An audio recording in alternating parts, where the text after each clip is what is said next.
Update tayo, update. Yung police clearance ninyo or kaya NBI certificate na gagamitin ninyo sa August 15, 2026, syempre simula nung araw na yon ay magkakaroon na requirement ng police clearance or NBI clearance plus syempre yung good conduct certificate.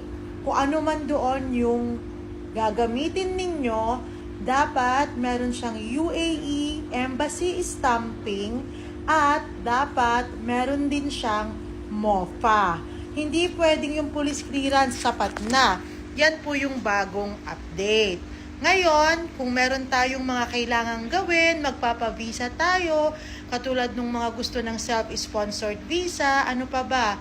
Gustong magkaroon ng partner's visa, magpapalit kayo, at kailangan nyo po ng mga documents na ganyan, maging ready na po kayo at huwag nyo pong sayangin ang inyong oras at maglalastminute.com na naman tayo.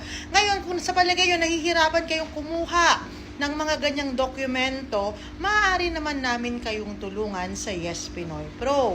Pero dapat handa kayong lahat. Siyempre, merong processing time yan. Ang hilig kasi ng mga Pilipino ng lastminute.com. Ngayon, magkaka-fines kayo, magkaka-problema kayo, hindi nyo kami masisisi dahil kayo po ang nagpa-process ng huli na. Ayan, salamat po sa lahat ng nagtitiwala sa Yes Pinoy Pro. Huwag pong pahuli-huli, huwag po kayong lastminute.com, yung mga lastminute.com na yan.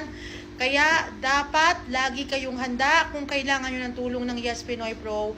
We can assist you. Punta lang kayo dito sa amin at hindi na kayo mahihirapan. Ngayon, kung kailangan po ninyo ng self-sponsored visa, gusto nyong magbukas ng kumpanya at gusto nyo ring magkaroon ng accounting, tuturuan ko po kayo sa proper na financial literacy. Ganon din po, nagtuturo na rin kami ng trading dito sa Yes Pinoy Pro. Kaya pumunta lang po kayo at kung gusto nyong matuto, just ask our schedules. Tara na sa Yes Pinoy Pro, ang all-in-one services provider ninyo.